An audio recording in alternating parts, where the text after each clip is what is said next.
Hey guys, how you all doing? Welcome back to the channel, Ofer again. Well, today we're finally going to talk about the new Jackson model, the Pro Origin series, and this specific Dimas model. It has a strut body, oiled neck, top-mounted Floyd Rose. It looks sick, it feels great. Let's hear how it sounds, and then we'll talk about it.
Alright, so as you can see, the guitar sounds great. Let's talk about some of the specs, and I'll provide some close-ups as well.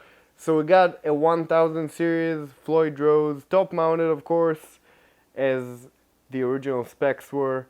We've got a 3-way toggle switch, a tone, a volume knob. We have a Jackson J90C pickup, which was kind of my favorite Jackson pickup. Those of you who follow the channel know that I've never been much of a fan of the old Jackson pickups, but the Jackson J90C that I had on my Charvel Model 2 was a great sounding pickup, and Jackson actually went all the way and recreated that same pickup. I really wonder how did that work out. Did they get an old one of them? Did they break it apart, or did they just aim for that sound? They have the Jackson J50N, I believe, in the neck. We've got a beautiful quarter sawn. I believe it's quarter sawn by the looks. I haven't looked, which is pretty amazing because quarter sawn is more expensive. For those of you who don't know, we have quarter sawn and we have flat sawn maple necks. That's referring to the way they actually cut the blanks of maple. Quarter sawn sawed in quarters, right? And flat sawn is flat. I don't know the exact science behind it, but I know that quarter sawn is the first initial piece they cut, I believe. Please, if anyone is more knowledgeable about wood cutting, please comment down below and correct me if I'm wrong. But quarter sawn maple is the more sought after, expensive, better looking piece of maple, and I'm a big fan. We have 22 jumbo frets. Not the extra super jumbo like the old Charvel guitars, but the modern jumbo fret. Great frets, I'm not complaining.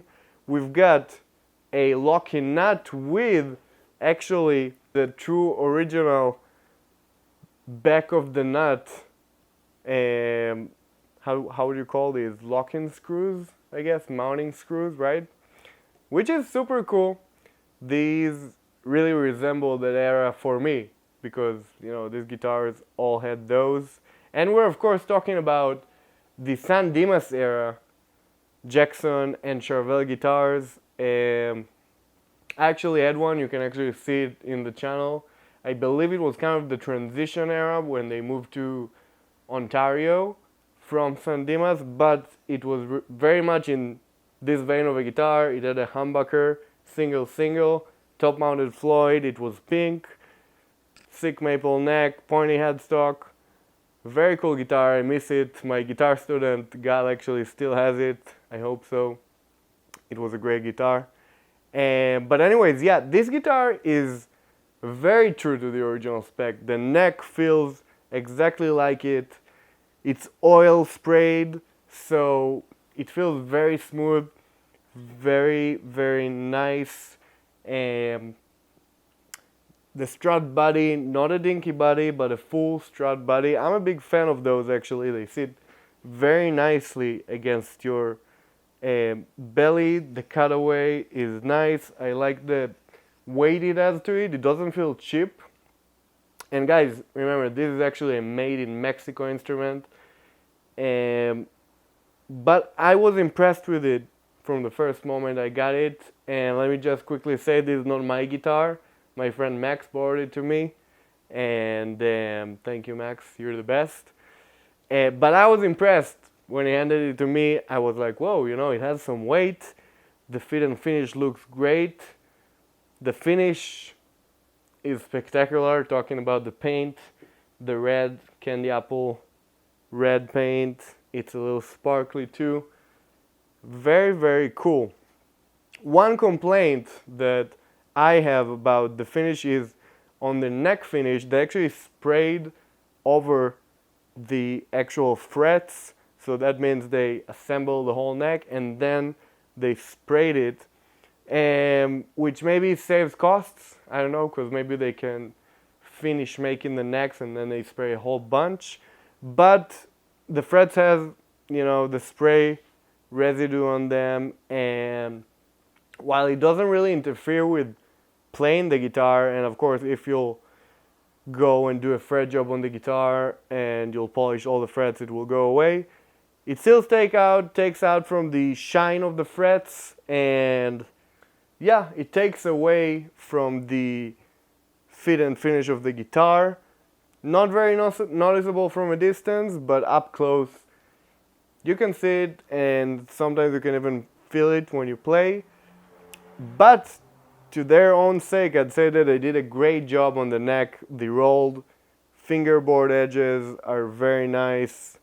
The profile of the neck is spot on that old Jackson neck profile from what I remember. Actually, I have one, and we're gonna do a comparison with the USA model. But from what I remember on my old maple neck Jackson, it felt exactly like that. So they did really, really well, kind of copying the original specs of the guitars. The nut sits perfectly in place, very aligned with the neck. Yeah, the tuners, they're good tuners. They're not cheap tuners. They do feel good. What else can I say? It's a very cool guitar. Another complaint that I have though, let's do a little bit of playing. Alright, let's hear some more playing and then we'll complain.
The one thing I actually didn't like about the layout of the guitar is the location of the pickup selector. Why did you guys have to put it in between? And I know some of the modern guitars, and maybe some of the original old guitars were like that too, but to me, it's very unpractical, especially when you're playing live, trying to reach out to a little pickup selector in between two important knobs, right? If you're going to hit the volume knob, it's going to mess up with your sound. If you're going to hit the tone knob, you're going to sound lame.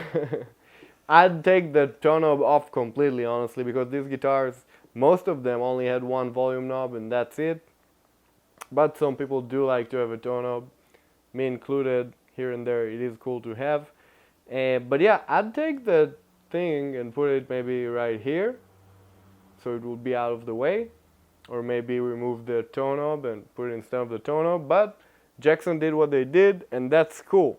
Now I do wonder one thing: is this going to be a whole series of guitars? Are we going to see a whole Pro Origins line of guitars, or is this actually just a one-off?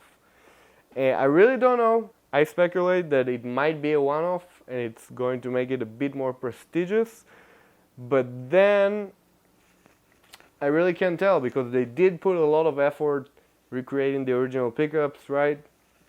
They went all that way, and I believe they'd like to cash in on that. And we have to remember, a lot of people, myself included, are seeking only those original old guitars. I'm a big fan of the old Charvels, the made in Japan ones. I'm a big fan of the made in USA Jacksons and Charvels.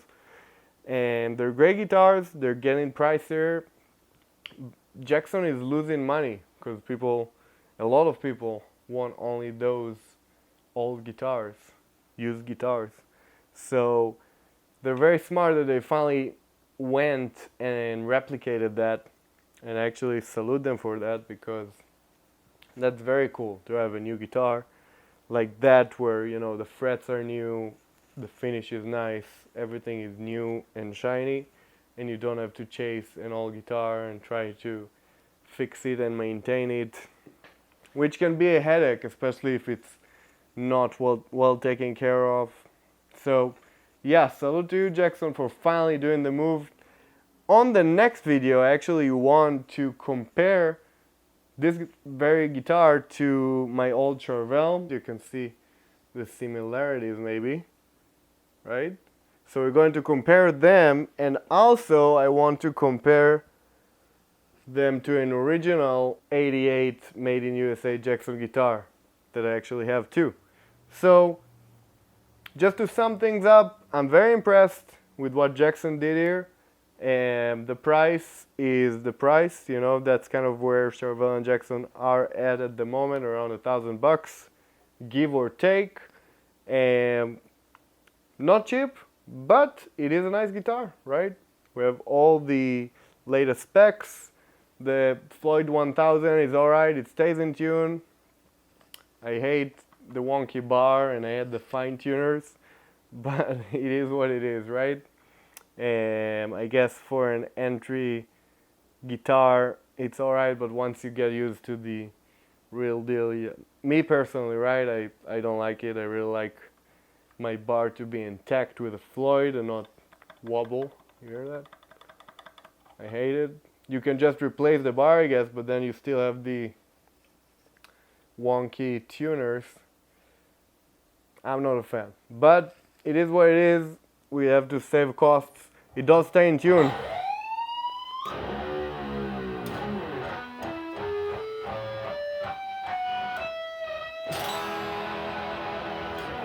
Stays in tune very well. So that's that. And yeah, great choice of colors too. Candy apple red. I love that they went with the kind of yellow tintish maple neck. I've always been a fan of that. And this old guitar is kind of resembling the old Jackson Crossroads guitar that they actually made a few years ago, but this one is cooler, honestly, than the one they released a few years ago. And yeah, so we're going to keep talking about that model in the next video, where I'm going to compare it to some of my guitars. And guys, please subscribe to the channel if you like what I'm doing here. Please leave me a comment, let me know what you think about the video, about the guitar. I'd love to hear your thoughts. And please keep rocking, and I'll see you all in the next video, alright? Take care. Bye bye.